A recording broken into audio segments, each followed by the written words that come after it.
Hey everybody, James here again from Plutocracy. Just want to do a quick download on the House of the Dragon Season 2 and Season 1. I'm going to do two videos on this. One is kind of going to be very critical, but one's going to be more praiseworthy, which is essentially this video. There is one element of the first and second season that is absolutely wonderfully written. It's well thought out, it's layered, and especially when you get into it, you realize the brilliance of it. And that is basically the story arc of Daemon Targaryen and his basically slow descent into madness. Not so much the story of a hero going mad or a good man becoming evil, but a man that was always evil becoming more evil and kind of slipping deeper into his madness and mania until his logical conclusion, which is he will become the Night King um, at the end of the series. It's been foreshadowed pretty closely. So I just want to walk through it from a story perspective, why it's so brilliantly done. Massive spoilers. Um, so you meet Daemon Targaryen in the first season. He's the brother of the king. He's kind of this princely fellow. And they introduce his character in a way that you're supposed to like him. So he's presented as having personal characteristics that modern people would like and would resonate with. He's professional, he's analytical, he's intelligent, he's stoic, which is a hugely popular category in personal quality right now as being stoic. He's stoic. He's a hedonist, right? Okay, so like most people today are hedonists. And most of all, he just seems to be like a guy that you'd want to have as your friend. Not the buddy character, but just a guy that has his act together. He has money. He's not a fop.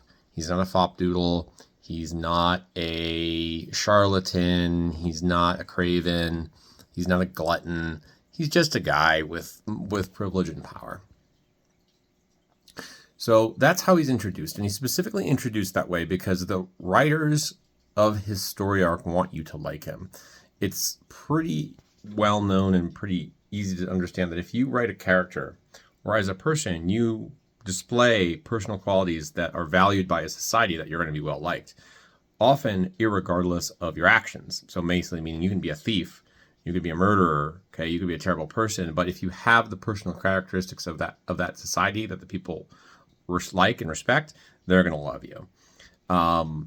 Historically, this has been true. You know, Richard the Lionheart was very, very popular, not because he had particularly good policies. He actually had terrible policies, but because his personality reflected that of the French and English people at the time, which was what? Which was he was boisterous, he was loud, he liked to party, he was a very lecherous man. All those things were things that the people of the time could relate to and appreciate. So same thing with Daemon Targaryen. So Daemon Targaryen, he starts off, he's a likable guy, but right away as he is starting to be introduced, you see the flaws, the deep flaws in the character in terms of what he does in the story and what he does to other characters. So the first thing he does, the first big red flag, is he basically orders the butchering of the thieves of King's Landing, or the maiming. It's a horribly disproportionate punishment for the crimes they're committing. Kind of glossed over, but he orders it. The next big red flag is he basically betrays his lover. So he starts off being in love, very much in love for years, with the future spy master for Rhaenyra, Missandria. I'm sure I'm saying it wrong. He's very much in love with her, but he has to give her up because the king asked him to in order that Daemon can be married. And he kind of gives up his love, the person he loves and is supposed to protect, without a thought. His story arc continues. He goes to war in the Stepstones. He doesn't command particularly well. He sends his men to kind of senseless slaughter, but everyone does that in that series. So that's in character. Then he eventually goes to Pentos, where he has some children. He lives there for quite some time, becomes quite popular, again, because of his personality characteristics. But then one of his children dies, and his wife, in her grief, kills herself. Now, here again, we see the flaws in his character. He is so emotionally unavailable. He is so stoic that he essentially emotionally neglects his partner to the point that she kills herself, and he does very little to stop her when she's actually doing it. So again, shows a deep lack of empathy. But again, here's the brilliance in that storyline. The writers are slowly showing you that this character that you like, because his personality is so interesting, is actually a villain and is actually going to be the ultimate villain of the series, the Night King. He continues to roll through season 1. He is able to manipulate several characters in order to execute them publicly and brutally. Again, another red flag. And then in season 2, we really start to see his descent into madness. And this starts when Rhaenyra orders him to seek retribution on the Green faction.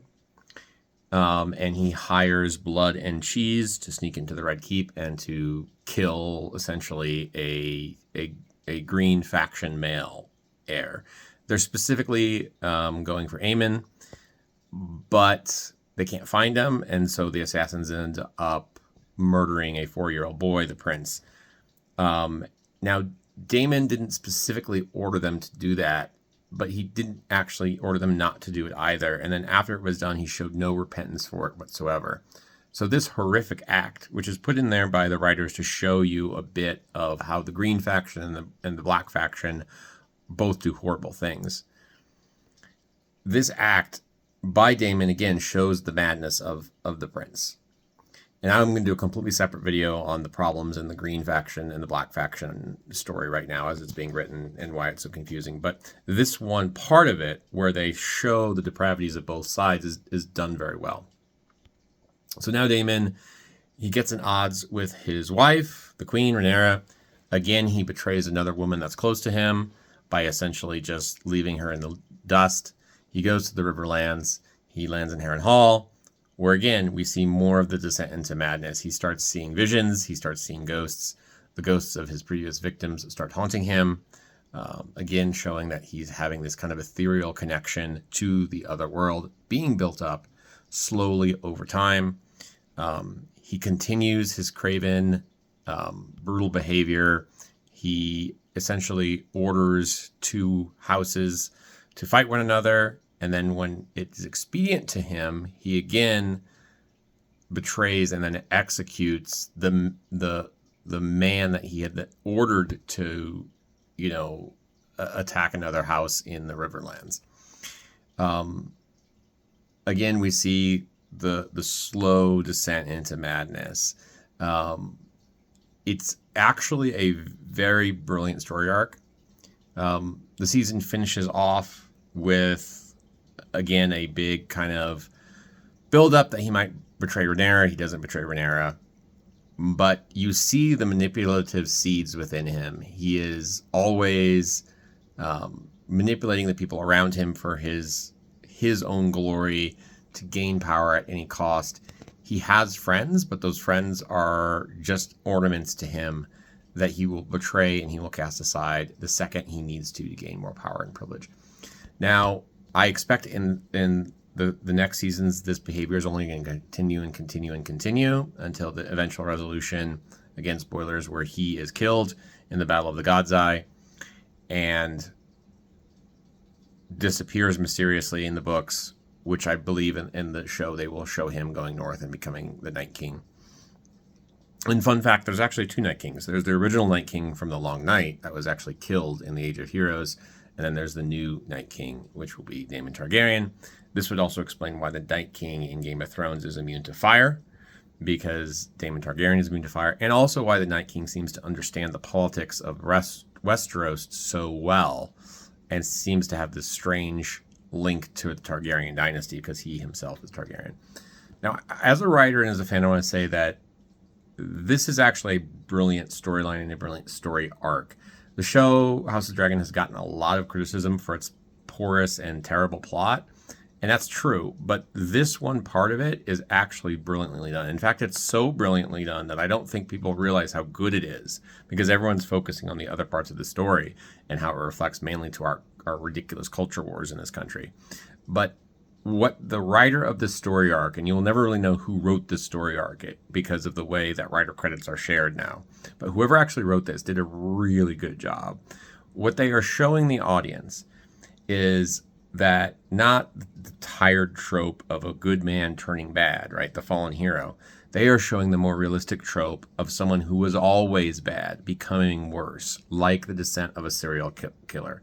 In criminology, they will call this a variety of things, but basically it's that the longer the serial killer, the longer the criminal goes in their pathology, the deeper they get, and the worse acts, more heinous acts they commit.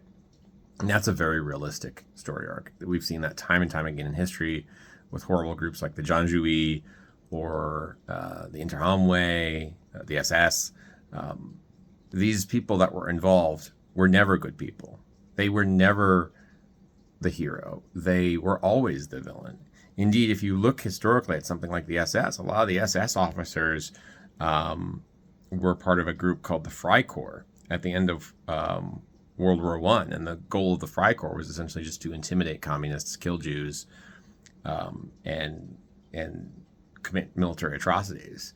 And then they just kind of continued that. So again, the Daemon Targaryen arc is so brilliant because you are seeing a madman become more mad, and you're seeing it in a very visceral, real way. And the signs of it are so evident. No one's talking about it.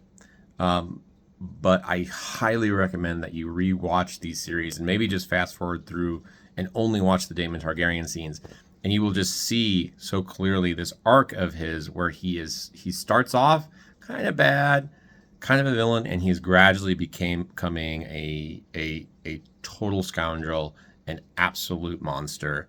And he will end up in that story arc. The culmination is he will become a literal monster. He will become the Night King, devoid of feelings, desiring only to destroy the lives and the world of men.